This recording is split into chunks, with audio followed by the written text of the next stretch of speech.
নমস্কার বন্ধুরা, মিঠি কিচেনে আপনাদের স্বাগত জানাই। আজ আমি করে দেখাবো বাঁধাকপি দিয়ে আর মাছের মাথা দিয়ে একটি রেসিপি।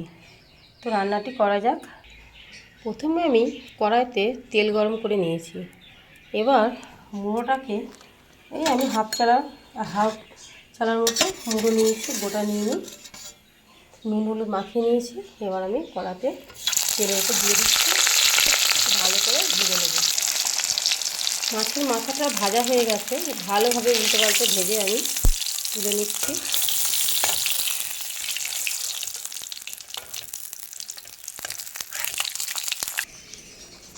তুলে নিয়েছি। এবার ওই তেলে একটু জিরা ফোড়ন দিয়ে দিচ্ছি, দিয়ে আলুগুলো দিয়ে দিচ্ছি। ভালো করে আলুগুলো ভেজে নেব, ভালোভাবে আলুগুলো ভেজে নেব।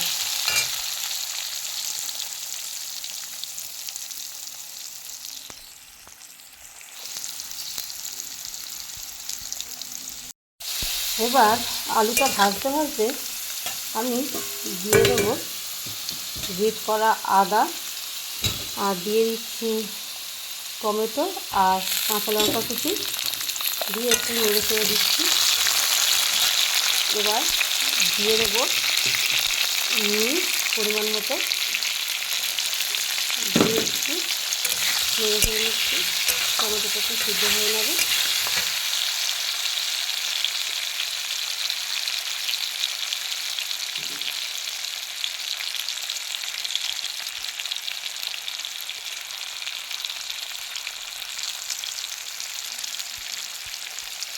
এবারে দিয়ে দিচ্ছি ভেজে রাখা মুড়োটা, দিয়ে একটু ভালো করে ভেঙে ভেঙে দিচ্ছি।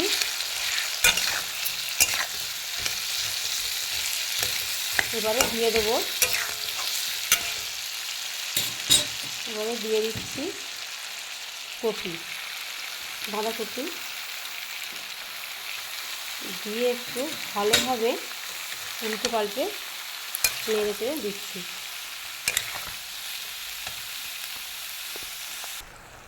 এবারে দিয়ে দিচ্ছি একটু নুন, এবারে দিয়ে দেবো একটু হলুদ গুঁড়ো, এবারে দিয়ে দিচ্ছি একটু লঙ্কার গুঁড়ো। খুব বেশি দেবো না, কাঁচা লঙ্কা আমি দিয়েছি তাই খুব বেশি দেবো না। এবার সমস্ত উপকরণগুলো দিয়ে আর একটু ভালোভাবে আমি নেড়ে নিচ্ছি, নাড়িয়ে চাড়িয়ে নিচ্ছি। যদিও কপিটা হালকাভাবে একটু ভাপিয়ে নিয়েছিলাম অল্প করে, তো আমার এখানে জল খুব বেশি দিতে হবে না, জল মতো উঠেছে। আমি একটু কম জল দিয়ে দেবো, সামান্য আলুটা সিদ্ধ হওয়ার জন্য জল দিয়ে দেব।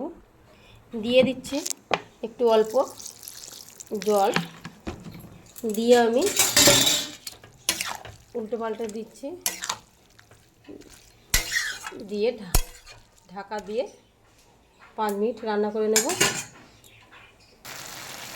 চাপা দিয়ে 5 মিনিট মতো রান্না করে নিয়েছি। এবার ছড়িয়ে দিচ্ছি উপর থেকে একটু জিরের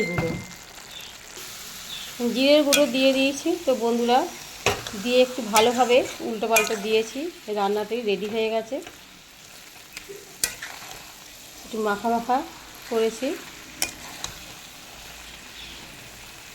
ভালো একটা রেসিপি মাছের মাথা দিয়ে বাঁধাকপি চচ্চড়ি। রান্নাটি আমার হয়ে গেছে, এবার আমি নামিয়ে নিচ্ছি একটি সার্ভিং বলে। তো বন্ধুরা, দেখতেই পাচ্ছেন আমি নামিয়ে নিয়েছি, রেসিপিটি আমার রেডি হয়ে গেছে, মাছের মাথা দিয়ে বাঁধাকপির চচ্চড়ি। আপনারাও বাড়িতে করবেন, আর কেমন হয়েছে আমাকে জানাবেন, লাইক কমেন্ট সাবস্ক্রাইব করবেন।